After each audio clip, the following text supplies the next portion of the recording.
Om Wignamastu Namo Sidam, Om Swastiastu. Nama saya Rudiansa, mahasiswa dari Institut Agama Hindu Negeri Empu Kuturan Singaraja, yang pada kali ini saya peserta PPG Daljab Kementerian Agama P3 tahun 2025. Dalam pembelajaran kali ini saya menggunakan metode problem based learning.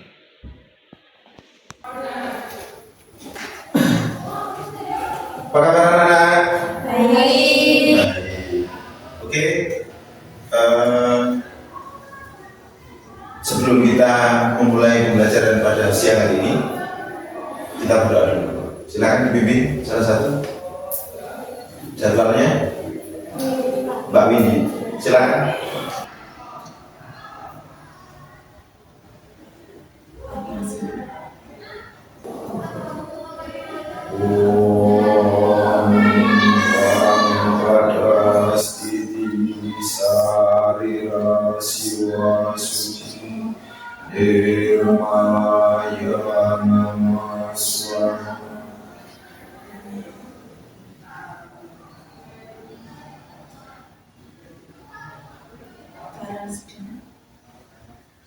Om Sudaya Namswa, Om Ati Sudaya Namswa.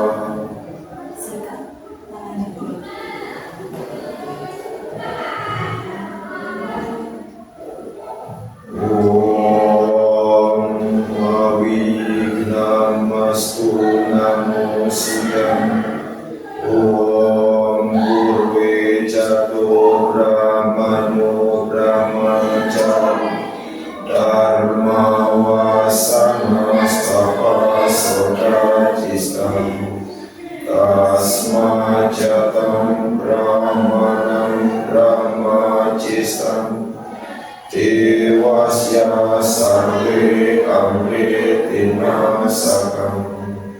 Om Anubhadra Kratau Yantu Viswaka, Om Siddhirastu Tatastu Astu Swam, Om Santi Santi Santi, Om.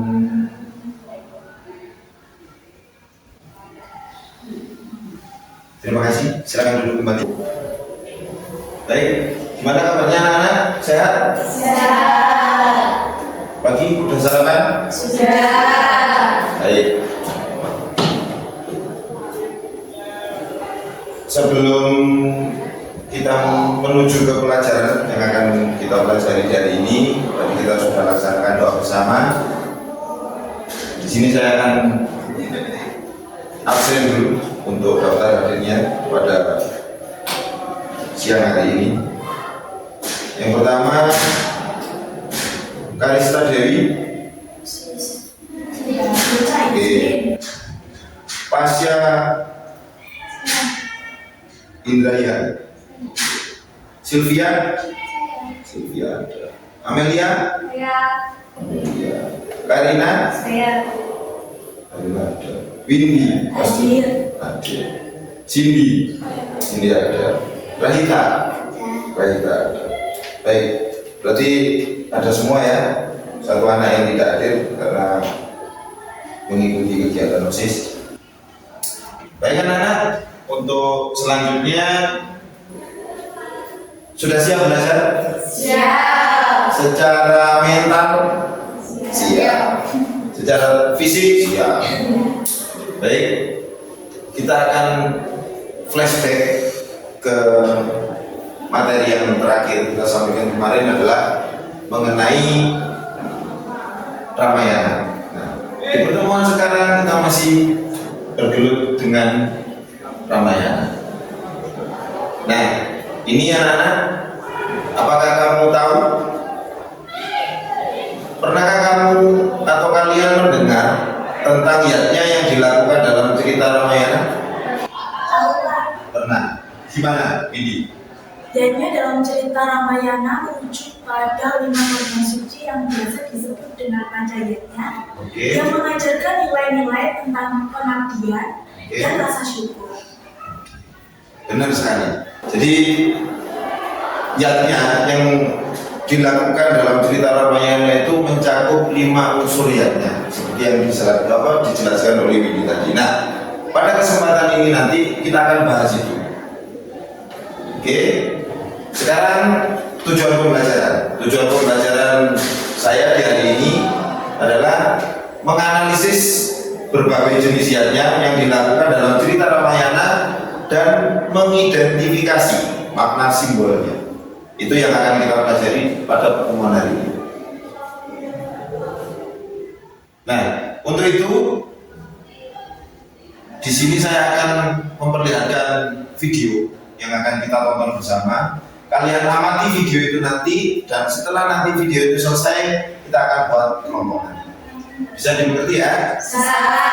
Akan bercerita tentang kisah Ramayana. Ramayana adalah cerita kepahlawanan yang berasal dari India. Ramayana berasal dari bahasa Sanskerta, dan Ramayana berasal dari kata. Di video yang sudah kita tampilkan tadi, jadi di sana tadi sudah banyak tentang alur atau pembelajaran yang sudah disampaikan juga mengenai yatnya. Yatnya yang terkandung di sana atau yatnya yang ada dalam cerita Ramayana tadi adalah mengkhususnya kepada Pancayatnya. Untuk itu saya persilahkan setiap kelompok akan memilih satu jenis yatnya. Setiap kelompok akan memilih satu jenis yatnya yang akan kamu kupas mulai dari pengertian satu, tujuan yatnya tersebut. Terus ketiga, mengimplementasikan dalam kehidupan sehari-hari di era modern.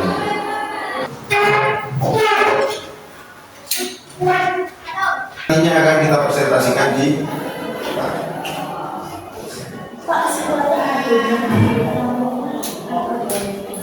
proyek.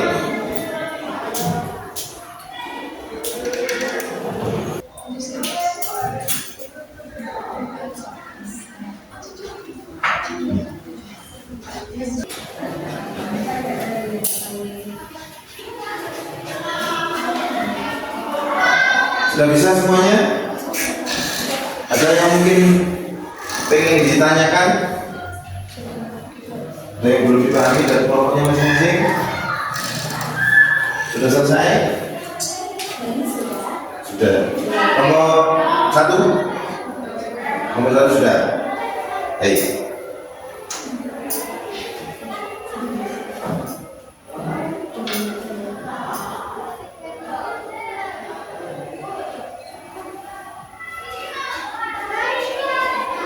Baik, kita akan mempresentasikan hasil dari diskusi kelompok yang sudah kita laksanakan tadi dari kelompok 1 maupun kelompok 2. Untuk itu sekarang kita menghadap ke depan dulu semuanya. Seperti tadi. Om kami Namaste Sedang Om Swastiastu. Om Swastiastu. Perkenalkan, kami dari kelompok 1 ingin mempresentasikan hasil diskusi kami dengan tema manusia yatnya. Perkenalkan, nama saya Karina Dewi Pujayanti. Perkenalkan, saya Kasih Indra Hasan Dikoni. Saya sudah dan Saraswati. Saya tidak sendiri satu. Jadi saya akan mempresentasikan pengertian manusia yatnya. Manusia yatnya adalah bentuk bakti dan pengabdian kepada sesama manusia sebagai wujud cinta kasih, solidaritas, dan rasa kemanusiaan. Di sini saya akan menjelaskan tujuan dari manusia yatnya. Jadi manusia yatnya adalah untuk memuliakan, menjaga, dan menyempurnakan kehidupan manusia sejak dari dalam kandungan hingga akhir hayat. Dengan rasa terima kasih kepada Sang Yang Widi, memohon perlindungan dan berkah, serta membersihkan diri dari karma buruk untuk mencapai kebahagiaan dan kesejahteraan hidup. Selanjutnya, implementasi manusia yatnya dalam kehidupan sehari-hari di era modern ini, seperti wujud nyata nyata dari rasa bakti dan pengabdian kepada sesama manusia, seperti menyelenggarakan upacara potong gigi yang biasa disebut dengan tata, melakukan upacara pernikahan wiwaha samskara, serta menjaga hubungan baik antar sesama.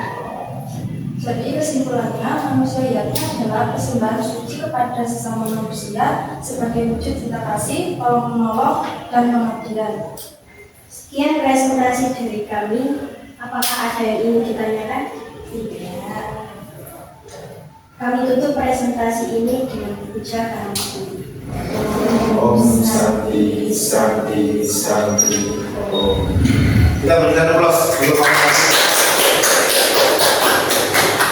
Ya, bagus sekali diskusinya, berarti mengenal dan masuk apa yang sudah kalian tonton tadi, sehingga yang kalian sudah presentasikan itu sangat-sangat luar biasa. Baik, sekarang giliran kelompok 2. Silakan untuk kelompok 2.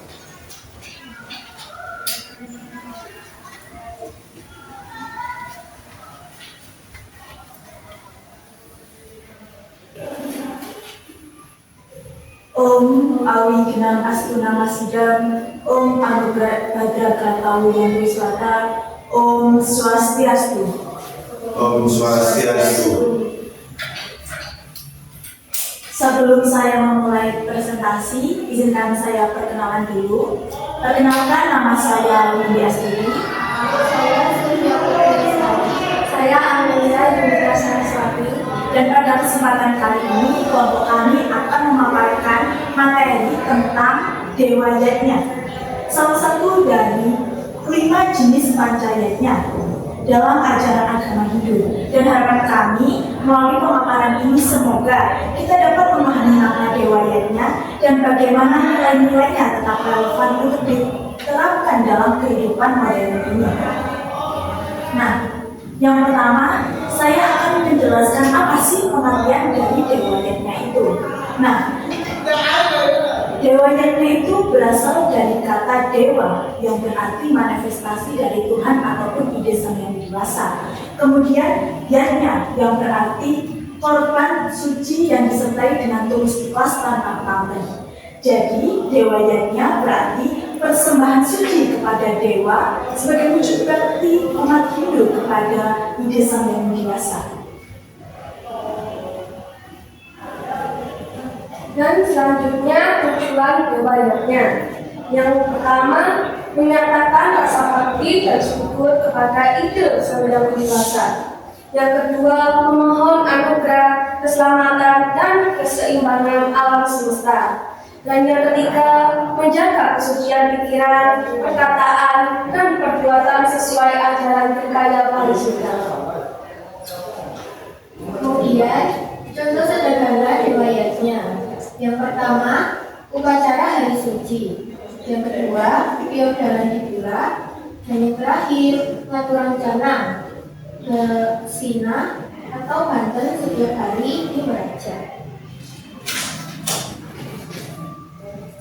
Nah, ada pun juga implementasi dalam kehidupan modern ini. Walaupun zaman itu sudah maju, nilai Dewa Yajna itu wajib kita terapkan, seperti halnya menjaga hubungan harmonis dengan Tuhan, yakni dengan cara sederhana saja dengan kita melaksanakan sembahyang setiap hari.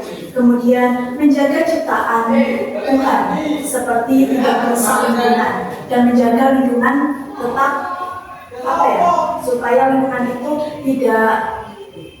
tidak sampai rusak karena perilaku manusia. Kemudian menyucikan diri lahir dan batin, hidup jujur, sabar, dan dapat mengendalikan hawa nafsu. Kemudian menggunakan kemajuan teknologi yang modern untuk kebaikan, bukan keserakahan. Kemudian dilanjutkan dengan kesimpulan. Kesimpulannya, Dewa Yajna bukan sekedar ritual, tapi cara dan pedoman hidup agar kita sebagai manusia bisa menjaga keseimbangan dengan Tuhan. Demikian tadi presentasi yang dapat kelompok kami sampaikan. Adakah pertanyaan dari teman-teman? Ya, Terima kasih atas perhatiannya. Semoga sedikit wawasan tadi bisa menambah ilmu kita.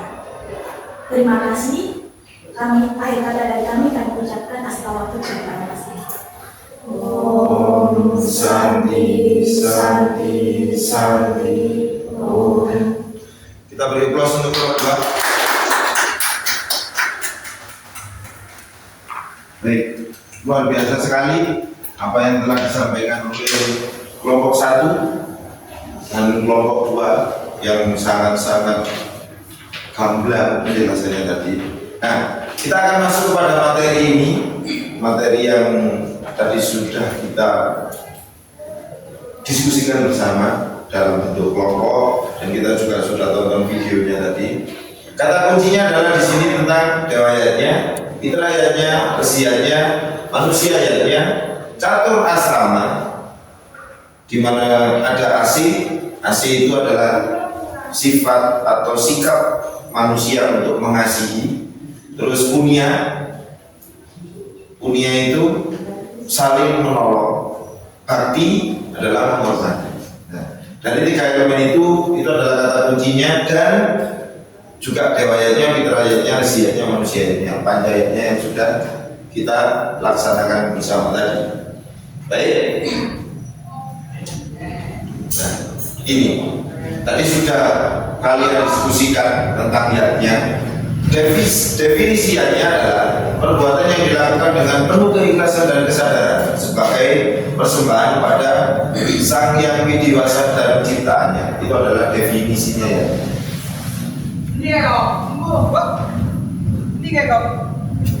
Ini niatnya mencakup segala bentuk pemberian, pengorbanan, persembahan, baik spiritual maupun sosial. Saya kira di poin kedua itu anak-anak yang ada di sini sudah melaksanakan. Salah satunya adalah pemberian, untuk pemberian. Setidaknya dari kalian pernah yang namanya memberikan sesuatu ke orang lain dan itu bermanfaat untuk orang lain. Dan pengorbanan atau persembahan, jelas kita sebagai umat Hindu yang pasti melakukan yang namanya persembahan, baik itu secara pikiran kita atau secara material. Itu yang sudah kita laksanakan. Contohnya kamu sembahyang dalam 1 hari itu 3 kali. Kita akan bertemu dengan Sang Yang Widi untuk mempersembahkan atau kita meluangkan waktu kita untuk bertemu dengan Sang Yang Widi itu dalam 1 hari 3 kali. Nah, itu pasti sudah dilakukan. Selanjutnya dalam unsur-unsur niatnya itu adanya karya. Karya itu adalah perbuatan. Terus saya ketulusan hati yang perlu kamu tanamkan dalam diri kalian itu adalah tulus.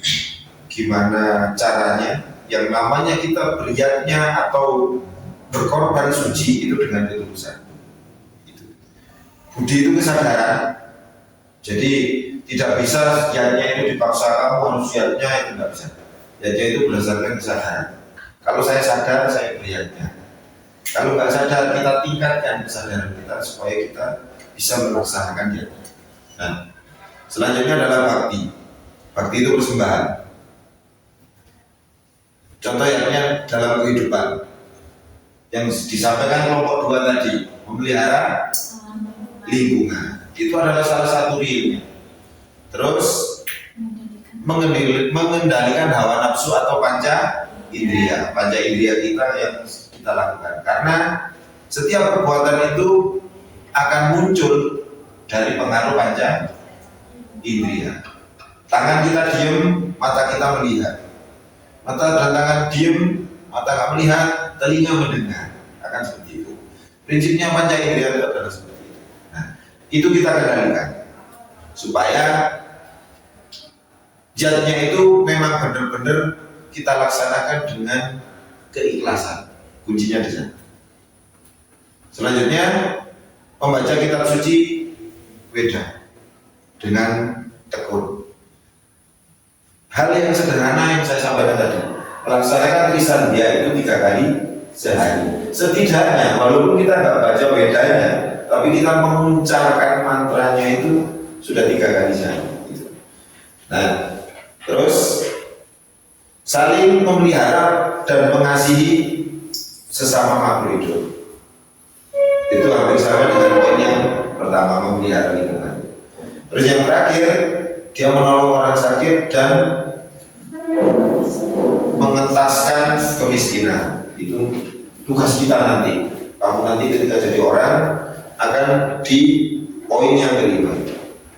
Ya, jadi membantu menolong orang yang sakit itu nanti pasti dari kita semua yang ada di sini bisa melaksanakan poin yang kelima. Latar belakangnya ini manusia melakukan jauhnya adalah karena renang. Renang itu hutan yang dikenal dengan namanya renang. Ada 3 hutan yang harus kita selesaikan kepada 1 dewa renang. Yang kedua resi renang. Yang ketiga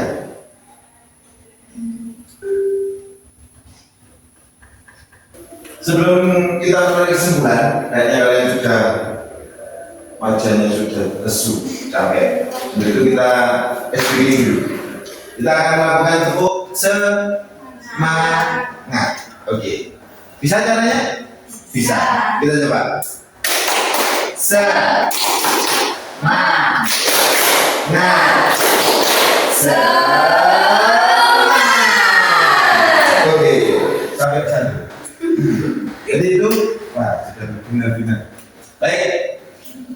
Setelah kita mendapatkan materi tadi, kita pelajari materi di Ramayana tadi, akhirnya bisa kita simpulkan bahwa niatnya yang terkandung dalam Ramayana itu sangat-sangat banyak dan kompleks. Salah satunya adalah yang dikata kunci tadi itu, dan itu sudah kalian presentasikan tadi tentang Pancayanya, terus ada Asibnya dan Nabi. Itu yang paling mendasar yang terkandung dalam Ramayana. Nah, terus sekarang kita refleksi gimana yang kamu rasakan ketika tadi kita sudah belajar membuat kelompok, mempresentasikan, terus saya menjelaskan, kamu bertanya dan semuanya. Dari semua proses itu, kalau misalkan ada yang Pak saya ngantuk tapi saya gini-gini, nah, bisa kamu scan di sini, bisa ada Google Form, silakan kamu isi. Itu untuk refleksinya. Silakan di scan.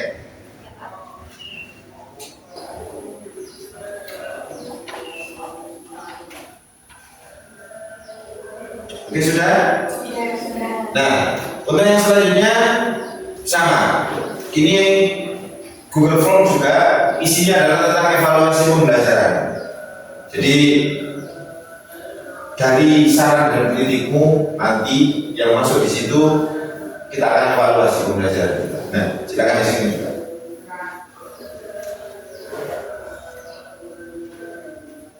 Sudah?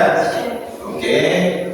Nah, untuk materi minggu depan, karena kita sudah mengupas materi di pertemuan hari ini, di minggu depan kita akan melaksanakan pembelajaran di luar kelas yang berhubungan dengan materi tadi yang disampaikan kelompok 1 tentang manusianya, yang di sana ada tentang Wiwaha Samskara. Di situ ada upacara manusianya yang relevansi dengan materi yang sekarang kita pelajari. Minggu depan akan kita terjun langsung ke sana untuk mengamati dan mempelajari apa saja yang tatanan, banten dan semuanya dalam upacara Wiwaha. Itu ya. Baik, itu anak-anak untuk pembelajaran hari ini bisa kita akhiri dengan melaksanakan doa akhir belajar. Untuk itu salah satu dari kalian tadi yang sudah mimpin, berarti sekarang kita laksanakan dan Widi lagi ya Widi. Silakan. Sama saya di sini.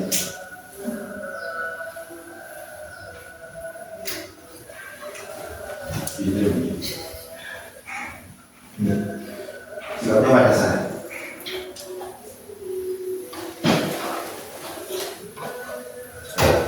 Sama kayak tadi.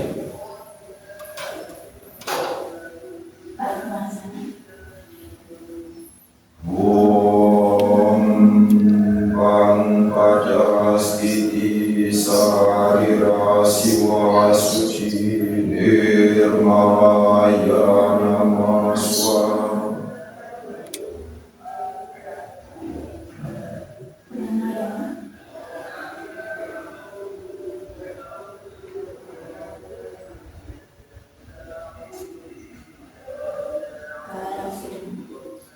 Om Sudaya Mamswa.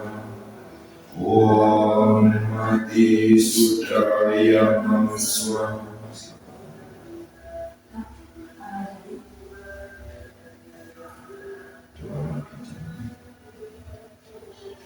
Om Dewa Suksma Parama Cintyaya Namaswa. Sarva Karya Prasidyantam. Om Jaya Jiwa Sarira Rasandadasim. Om Jum Sattva Satrityum Jaya Namaswa. Om Sidrastu Darastu Swaha. Om Santi Santi Santi. Oh, terima kasih untuk Mbak Widi. Baik, sebelum kita pulang ada satu kata-kata dari Ki Hajar Dewantara, di mana beliau berkata di sana, pendidikan bukan hanya mengisi pikiran dengan pengetahuan, tapi juga membentuk karakter dan kepribadian. Itu sangat dalam kata-katanya. Jadi pendidikan bukan hanya mengisi pikiran dan dengan pengetahuan, tetapi membentuk karakter dan kepribadian. Sampai jumpa minggu depan. Saya akhiri dengan Panama Santi. Om Santi Santi Santi.